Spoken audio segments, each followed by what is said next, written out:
ದಯವಿಟ್ಟು ಆಯ್ತು ಅವ್ರು ಹೇಳಿದ್ದಾರೆ, ಅದಕ್ಕೆ ಸಂಬಂಧಪಟ್ಟಂಗೆ ನಿಮ್ಮಲ್ಲಿ ಕೈ ಮುಗಿದು ಕೇಳ್ಕೊಳ್ತೀನಿ.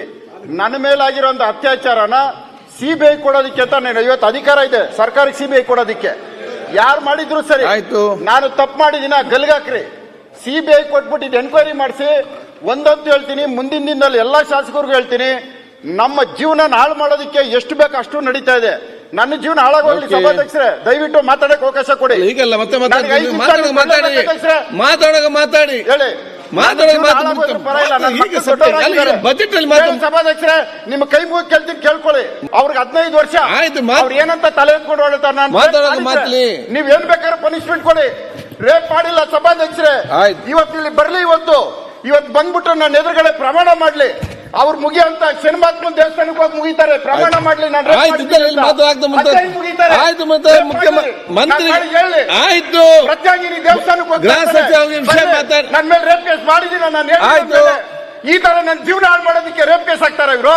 ಆಯ್ತು, ಈಗ ಬಜೆಟ್ ಸಬ್ಜೆಕ್ಟ್ ಬಂದು ರಾಮನಗರ ಡಿಸ್ಟ್ರಿಕ್ಟ್ ಅಲ್ಲಿ ಕಂಪ್ಲೇಂಟ್ ಕೊಡ್ತಾರೆ. ಆಯ್ತು, ಅವಳು ಇರೋದಿಲ್ಲಿ 50 2 ಗಂಟೆಗೆ 5 ವರ್ಷದ ಹಿಂದಿನ ಬಜೆಟ್ ಸಬ್ಜೆಕ್ಟ್ ಅಲ್ಲ. ಈ ರೀತಿ ನನ್ನ ಜೀವನ ಹಾಳು ಮಾಡಬೇಕು. ತಪ್ಪೇನು? ಆಯ್ತು, ನಿಮ್ಗೆ ಪರಿಚಯ ಬಜೆಟ್ ಇಲ್ಲ. ಆಯ್ತು, ಪರಿಚಯ ಆಯ್ತು, ನಿಮಗೆ ಪರಿಚಯ ಇಲ್ವೇನ್ರಿ ಅವರು? ಏನ್ ಮಾಡ್ತೀರಿ ನೀವು? ಇದು ಕೋರ್ಟ್ ಅಲ್ಲಿ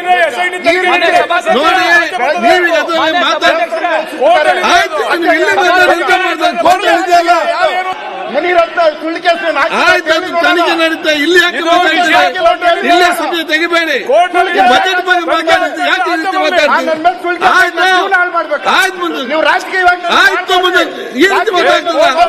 ಇಲ್ಲ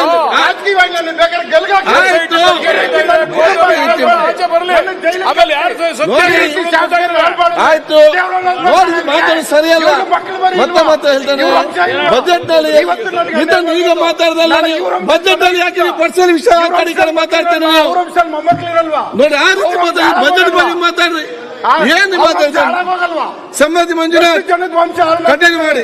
ರಮೇಶ್ ಜಾರಕಿಹೊಳಿ ಜೀವನ ಮಾತಾಡಿ. ರೇವಣ್ಣನ ಮನೆ ನೋಡಿ ಏನ್ ಬೇಕಂತ ಮಾತಾಡಿ. ಏನ್ ಮಾತಾಡ್ತೀರಿ? ಯಾವ ಶಬ್ದ ಮಾತಾಡಿ ನೋಡಿ. ನಾನು ಕೂತ್ಕೊಂಡು ಸುಮ್ಮನೆ ಕೂತ್ಕೋಬೇಕಾಗ್ತದೆ. ಸರಿಯಾಗ್ತೀನಿ ನಾನು. ಆಯ್ತು, ಈಗ ಆಯ್ತು ನಿಲ್ಲಿಸಿ. ಆಯ್ತು, ಈಗ ನೋಡಿ ಮತ್ತೆ ಮಾತಾಡ್ಬೇಕು.